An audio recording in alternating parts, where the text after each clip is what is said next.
Traviesuras, ¿cómo están? Bienvenidos a la hora del cuento, comprensión lectora. Y en esta clase de lenguaje de comprensión lectora les tengo, esta vez no es un cuento, es un poema que se llama El sapo distraído. Pero antes, vamos a ver algunos detallitos que tenemos que saber antes de leer. Primero, ay, esto. Primero, ¿qué es un sapo? Aquí dice. Ahí dice, sapo. ¿Qué es un sapo? Un sapo, niños, no es un reptil, no es un mamífero, es un ser vivo que pertenece al grupo de los anfibios. ¿Pero qué son los anfibios? Los anfibios son un tipo de ser vivo que tienen ellos una cubierta muy especial, porque la mayoría de los seres vivos están cubiertos de algo.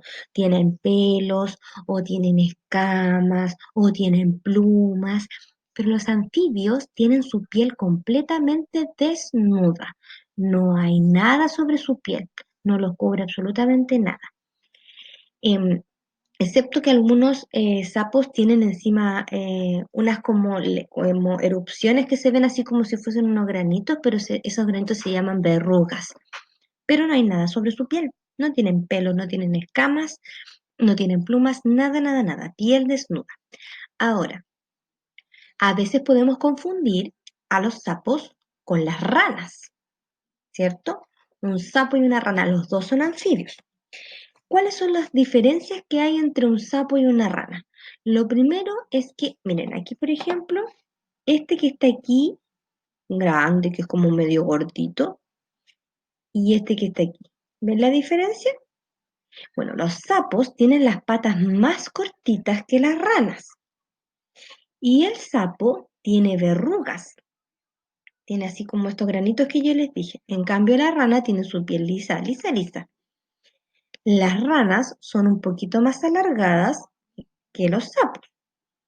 Y ambos son anfibios, los dos son anfibios, que significa que tienen como dos vidas, una vida bajo el agua, pero también tienen una vida en la tierra. Pueden vivir en los dos ambientes, pero las ranas viven más tiempo en el agua.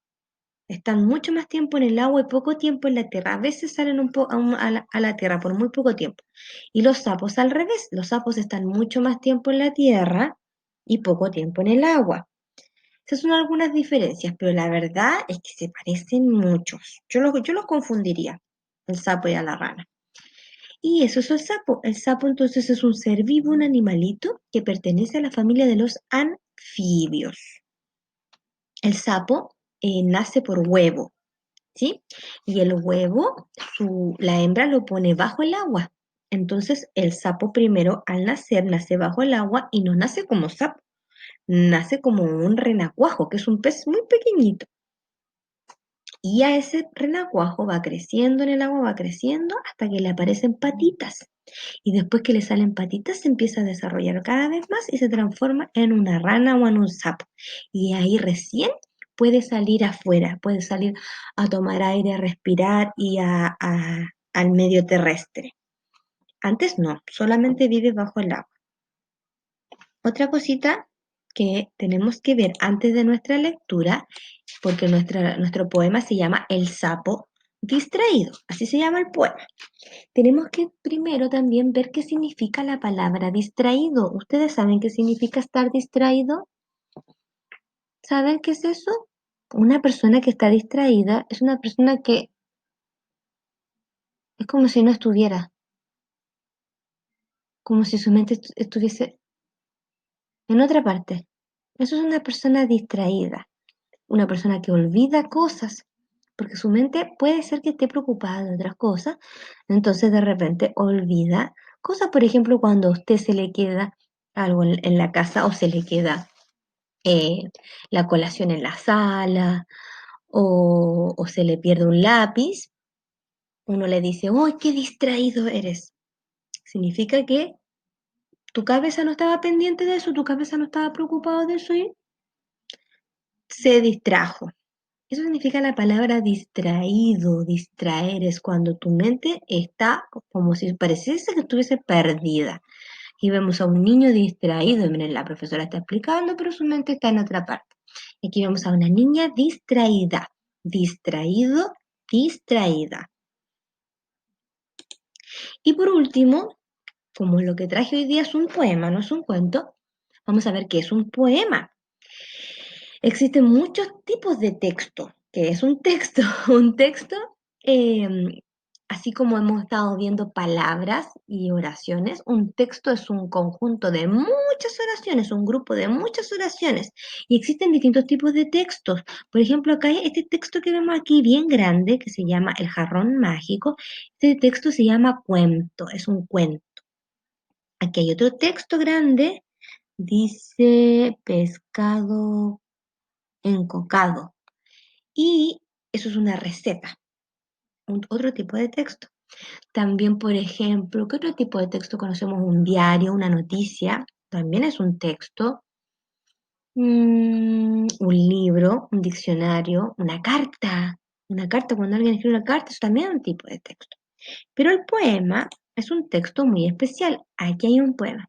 Es un texto que tiene una característica muy especial. Primero, el poema habla en un lenguaje así como de repente uno dice, uy, qué extraño, no entiendo lo que quiere decir, porque el poema no utiliza el lenguaje que uno habla siempre, usa palabras bonitas y de repente usa palabras como ejemplo.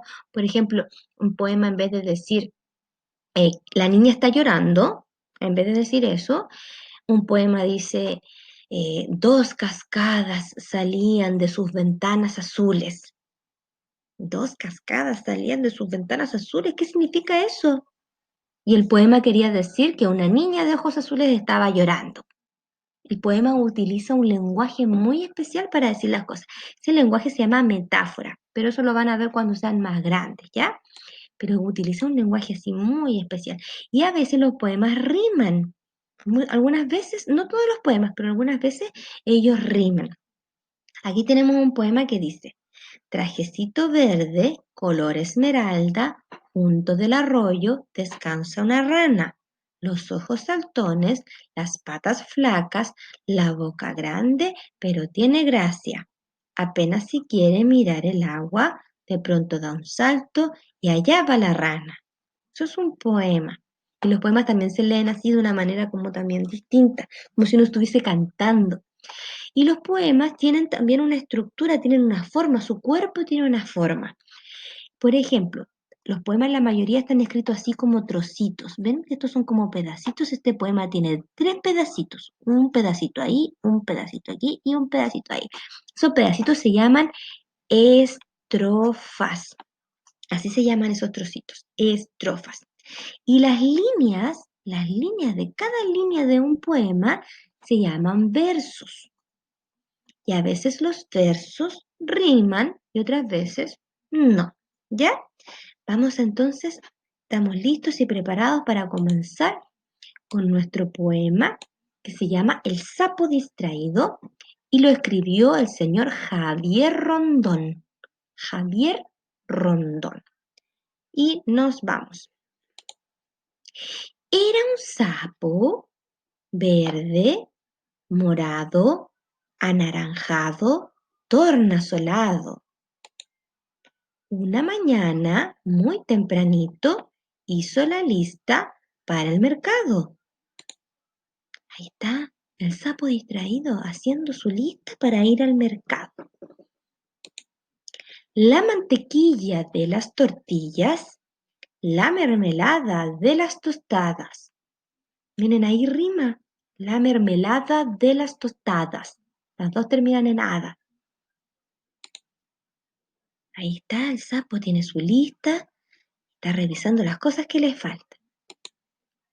Puso un clavel en su gorrita y en su patica un cascabel. Mira, se arregló. Se fue brincando y en las esquinas cada vitrina iba mirando. ¡Qué hermosas frutas! ¿Y qué colores? ¿Cuántos olores hay por aquí? Ah, llegó al mercado. ¡Qué gente está tan peripuesta! ¡Y qué alboroto por los corotos!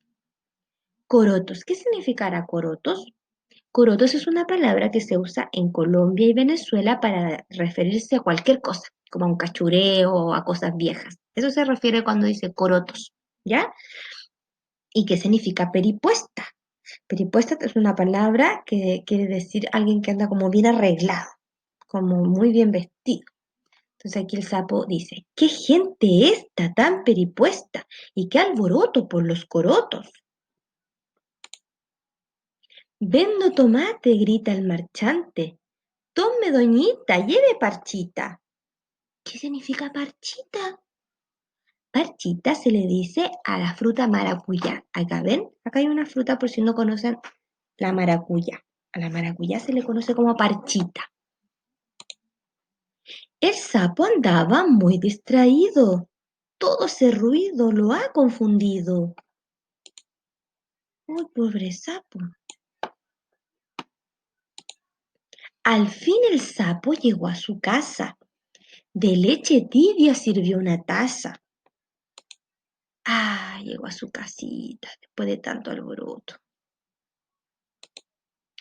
Iba a tomarla con mermelada cuando recuerda no compró nada. Oh, se le olvidó comprar. Y esa es la historia del sapo distraído. ¿Les gustó? Ahora tengo una pregunta para ustedes. ¿Qué hizo el sapo muy temprano antes de ir al mercado? ¿Recuerdan qué hizo el sapo antes de ir al mercado? ¿Limpió su casa? ¿Hizo una lista? ¿O se bañó? ¿Qué hizo antes de partir al mercado?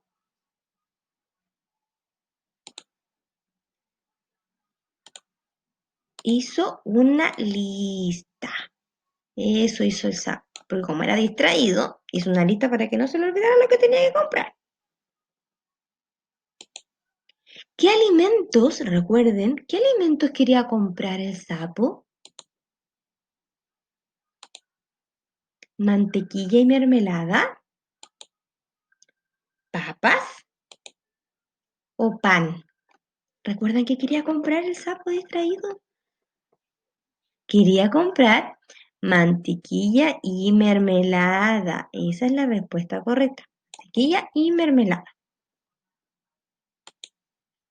¿Por qué se sintió confundido el sapo en el mercado? ¿Porque se perdió? ¿Porque se pegó en la cabeza? ¿O porque había mucho ruido? ¿Por qué se confundió en el mercado? La respuesta correcta es porque había mucho ruido. Mucho ruido había en el mercado.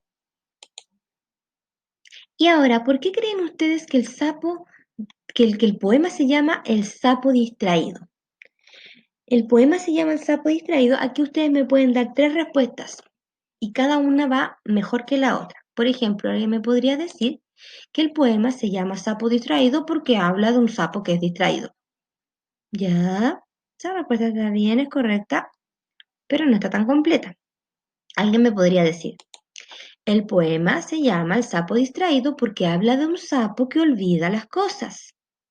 Sí, muy bien, está correcta esa respuesta, súper. Pero alguien podría dar una respuesta más completa todavía y decirme que el poema se llama El sapo distraído porque habla de un sapo que se distrae, se confunde y olvida comprar lo que tenía en su lista de compras. ¡Oh! Ya, eso es una respuesta gigante, enorme y muy completa. Las tres respuestas que les dije están bien, pero una está mejor que la otra porque está más completa. ¿Sí? Entonces, ¿por qué se llama El sapo distraído el poema? Porque habla de un sapo, sí, que olvida sus cosas, que es distraído, que se confundió y olvidó comprar lo que tenía en su lista de compras. Y por último, ¿alguien recuerda cómo se llamaba el autor del poema? Si no se acuerdan, yo se lo recuerdo. El autor del poema, que el autor significa quien lo escribió, se llamaba Javier Rondón. ¿Les gustó el cuento? No, no cuento. El poema. ¿Les gustó el poema? Espero que sí. Un besito, cuídense, que estén muy bien.